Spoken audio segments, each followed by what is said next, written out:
Hello everyone, welcome to my channel. And जैसा कि हम पढ़ रहे हैं इम्प्रूवमेंट इन फूड रिसोर्सेज, जो है आपके क्लास 9 बायोलॉजी का चैप्टर। इसके अंडर हमने crop variety improvement and crop protection improvement जो है वो कंप्लीट कर लिया है। Now it's time to study about the crop protection management. So चलो स्टार्ट करते हैं। तो सबसे पहले तो ये जो क्रॉप प्रोटेक्शन है, ये जो प्रोटेक्शन है हमें करना किससे है। जब बात करते हैं हमारे क्रॉप प्रोटेक्शन की, तो हमें क्रॉप को प्रोटेक्ट करना होता है वीड से, इंसेक्ट पेस्ट से एंड कुछ डिजीजेज हैं जो हमारे क्रॉप प्लांट्स में होते हैं।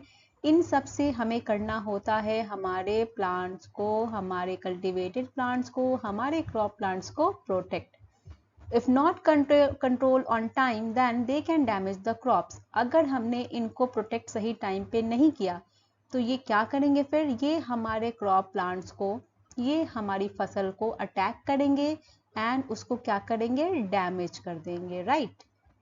सो सबसे पहले हम बात करेंगे वीड्स की। तो ये वीड्स होते क्या है? Unwanted plants that grow in a garden or field of crops which compete with crops or cultivated plants and prevent their growth. ये जो वीड्स होते हैं ये एक ऐसे अनवांटेड प्लांट्स होते हैं जो गार्डन में या क्रॉप फील्ड्स में क्या होते हैं, ग्रो करने लग जाते हैं, उग आते हैं और फिर वो कॉम्पिटिट करने लगते हैं हमारे क्रॉप से एंड कल्टिवेटेड प्लांट से। जिससे क्या होता है, ये जो क्रॉप्स है, ये जो कल्टिवेटिव प्लांट है, उनके ग्रोथ और डेवलपमेंट में हिंड्रेंस क्रिएट होने लगता है, क्योंकि जो भी न्यूट्रिएंट अवेलेबल है वो क्या होती है, शेयरिंग होने लगती है। तो जो प्रॉपर ग्रोथ होना था हमारे क्रॉप्स और कल्टिवेटेड प्लांट्स का, वो नहीं हो पाता। सो वीड्स के एग्जाम्पल क्या है? ज़ैंथियम जिसका कॉमन नाम गोखड़ू, पार्थेनियम गाजर घास, सिप्टनस रोटेंडस मोथा। तो ये कॉमन नाम है इनके और ये एग्जाम्पल है हमारे किसके, वीड्स के। Now come to the insect pest. Attack and damage plants by many of the ways. ये जो इंसेक्ट पेस्ट होते हैं ये प्लांट्स को, हमारे क्रॉप प्लांट्स को या फिर जो हमारे कल्टीवेटेड प्लांट्स हैं उनको बहुत तरीके से क्या करते हैं, अटैक करते हैं एंड डैमेज करते हैं। जैसे देखो आप, कुछ होते हैं रूट बोरर्स, कुछ होते हैं स्टेम बोरर्स, कुछ होते हैं लीफ बोरर्स एंड कुछ होते हैं fruit borers. Root borers found at the base और रूट्स ऑफ प्लांट। ये जो रूट बोरर्स होते हैं ये कहाँ प्रेजेंट होते हैं, ये बेस में यानी कि रूट्स में प्रेजेंट होते हैं और ये डैमेज करते हैं प्लांट्स को। जैसे आप एग्जांपल में देखो, बनाना रूट बोरर जिसका एग्जांपल है कॉस्मोपोलाइट्स सॉर्डिडस। ये क्या है, बनाना रूट बोरर है। Second is stem borer. ये जो स्टेम बोरर होते हैं damage the crops by boring और टनलिंग इनसाइड प्लांट स्टेम। ये क्या करते हैं, जो प्लांट स्टेम है उसमें क्या करते हैं, ये सुराख बनाने लगते हैं, टनल बनाने लगते हैं, उनको खाते चले जाते हैं अंदर से। तो ये स्टेम को क्या करते हैं, इस तरह से डैमेज कर देते हैं। चिलो टेरेनिलस, ये क्या है, हमारे सुगर केन बोरर है। सुगर केन स्टेम बोरर का एक एग्जाम्पल है, जो सुगर केन के स्टेम को क्या करता है, उसमें सुराख बनाता है, एक टनल क्रिएट कर देता है और अल्टीमेटली वो क्या करता है, हमारे सुगर केन को डैमेज कर देता है। थर्ड वन देखते हैं हम, लीफ बोरर्स। ये लीफ बोरर्स जैसा कि नाम से ही पता चल रहा है कि ये लीफ को क्या कहते हैं, खाते हैं, उनको खराब करते हैं। So larval stage of insect pest, जैसे जब हमारे कैटरपिलर्स होते हैं, lives in and eats the leaf tissue of plant. तो ये क्या करते हैं, ये प्लांट, क्रॉप प्लांट्स पे रहते हैं और उनके लीफ टिश्यू को ये क्या करते हैं, खाते रहते हैं। अब लीफ टिश्यू ही खा जाएंगे, लीफ ही खा जाएंगे, तो क्या होगा, फोटोसिंथेसिस में हिंड्रेंस क्रिएट होगा। सो ये इस तरह से डैमेज करते हैं हमारे क्रॉप प्लांट्स को। एग्जाम्पल है लीरोमाइजा सटाइवी, जो है हमारा एक tomato leaf borer. Come to the fruits borer. Fruit borers directly damage the fruits by feeding on them. ये डायरेक्टली जो फ्रूट्स होते हैं ये उनको ही खाने लग जाते हैं, तो इस तरह से वो फ्रूट्स को डैमेज करते हैं। हेलिकोवर्पा आर्मीजेरा, ये एक हमारा टोमेटो फ्रूट बोरर का एग्जाम्पल है।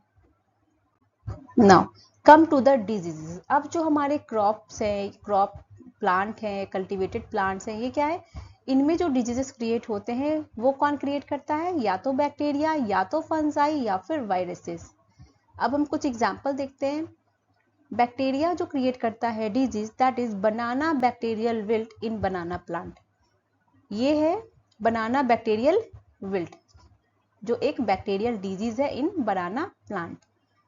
बात करें हम फंगल डिजीज की, यानी जो फंजाई होते हैं वो जो डिजीज क्रिएट करते हैं, that is black spot on the upper side of leaves. जैसे आपने रोज प्लांट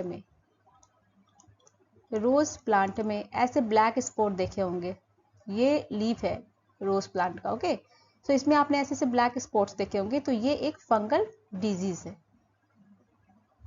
वायरस जो डिजीज क्रिएट करता है that is sugarcane mosaic virus. इसका एग्जांपल क्या है? शुगर केन मोजैक वायरस, जो एक वायरल डिजीज है इन शुगर केन प्लांट। आप देखो इसमें मोजैक लाइक स्ट्रक्चर जो है वो फॉर्म हो जाती है शुगर केन में। हमने देखा कि हमें हमारे क्रॉप्स को किन से बचाना है, लाइक वीट से, इंसेक्ट पेस्ट से एंड डिजीजेस से, जो कौन क्रिएट करते हैं? बैक्टीरिया हो, चाहे फंजाई हो, चाहे वायरसेस हो। तो अब हम इनको कंट्रोल कैसे करेंगे? So now will study the control method. सबसे पहले हम वीट कंट्रोल की बात करेंगे। Mechanically by hand pulling, प्लविंग, mulching, burning using trowel. तो या तो जो किसान होते हैं, जो फार्मर होते हैं, वो तो या तो हैंड से ही उखाड़ दें उनको, जो भी अनवांटेड हमारे प्लांट्स है, जो भी वीड्स हैं, या फिर प्लविंग, जो हम जैसे मिट्टी की क्या करते हैं, खेतों में उलट फेर करते हैं, जिससे क्या होते हैं जो अनवांटेड प्लांट्स है वो बाहर निकल जाते हैं। तो इन सब करने के लिए वो बहुत सारे टूल्स यूज करते हैं। जैसे यहाँ पे एग्जाम्पल में आप देखो, एक ट्रॉवेल जो है वो यूज हो रहा है, जिसे हम आम भाषा में खुरपी कहते हैं, हमारे इधर तो खुरपी कहते हैं। तो ये यूज करते हैं अनवांटेड प्लांट्स को निकालने के लिए, वन ऑफ द टूल, जिससे हम क्या करते हैं, अनवांटेड प्लांट्स को निकालते हैं। यूजिंग वीडीसाइड और हर्बिसाइड। वीडीसाइड्स एंड हर्बिसाइड्स जो मार्केट में अवेलेबल हैं, ये क्या करते हैं, इनका हम छिड़काव करते हैं, इनको डालते हैं, जिससे क्या होते हैं जो वीड्स होते हैं, ये जो क्रॉप प्लांट्स हैं उनको हार्म नहीं करते, स्पेसिफिकली ये वीड्स को हार्म करते हैं। क्रॉप रोटेशन और इंटरक्रॉपिंग, ये भी एक वन ऑफ द मेथड है वीड कंट्रोल करने का, क्योंकि आपकी जो क्रॉप फील्ड है वो खाली नहीं होती इनमें। क्रॉप रोटेशन करने से क्या होता है, आपने एक सीजन में कोई और क्रॉप ग्रो किया है, नेक्स्ट सीजन में आपने कोई और क्रॉप ग्रो किया है, तो इस तरह से क्या करते हो आप क्रॉप रोटेट करते रहते हो। तो जो वीड्स होते हैं वो स्पेसिफिकली नहीं रह पाते, वो क्या होते हैं, आपने क्रॉप को चेंज किया इन ईच सीजन, तो जो वीड्स होते हैं वो ग्रो नहीं कर पाते वहां पर। Now insect pest and disease control. अब जो इंसेक्ट पेस्ट हैं या फिर जो डिजीज क्रिएट हो जाते हैं उनको कैसे कंट्रोल करना है?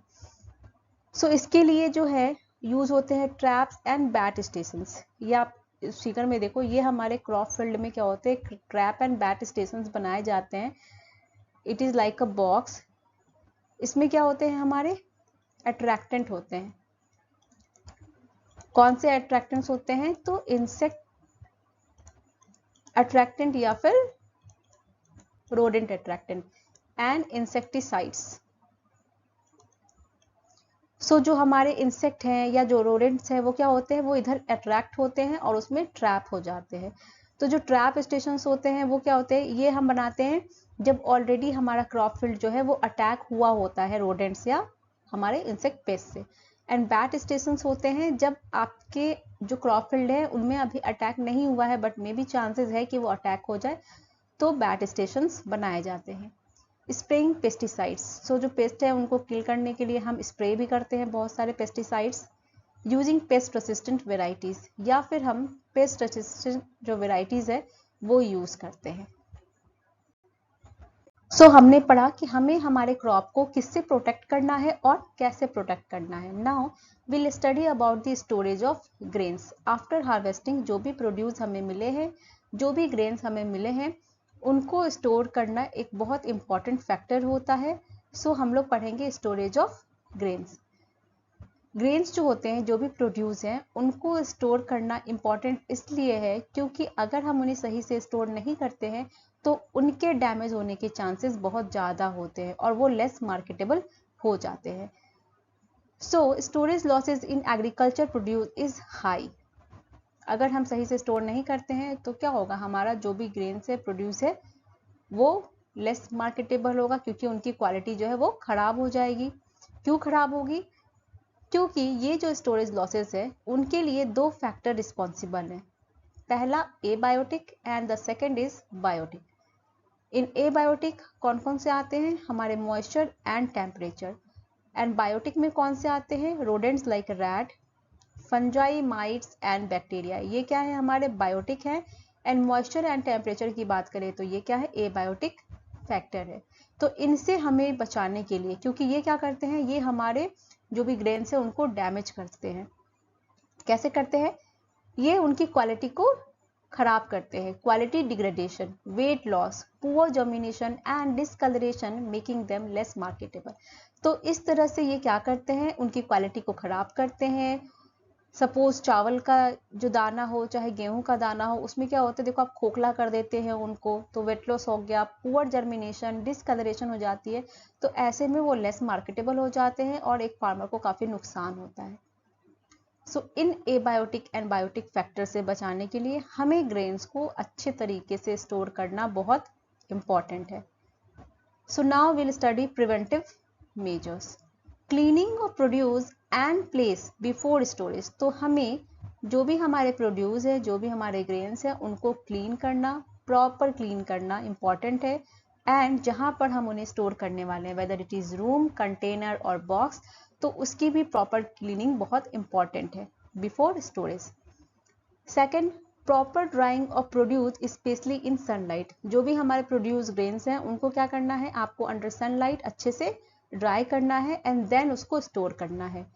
Fumigation using chemicals that can kill paste. जहां भी आप स्टोर कर रहे हो वहां पर आपको फ्यूमिगेशन, थोड़ा धुआं करना है यूजिंग केमिकल्स जो आपके ग्रेन्स को कोई इफेक्ट ना करे, रेदर वो करे आपके पेस्ट को किल कर दे। अगर वहां कोई पेस्ट प्रेजेंट है तो फ्यूमिगेशन करने से वो मर जाते हैं। इस तरह से आपके ग्रेन्स जो है वो सुरक्षित रहते हैं। सो ये जो टॉपिक है वो यहीं पर कंप्लीट होता है एंड आई होप आपको ये टॉपिक, ये वीडियो अच्छी लगी होगी। एंड अच्छी लगी है तो please do like my video and subscribe my channel. मैं आपसे मिलती हूँ in the next video with a new topic. तब तक के लिए गुड बाय।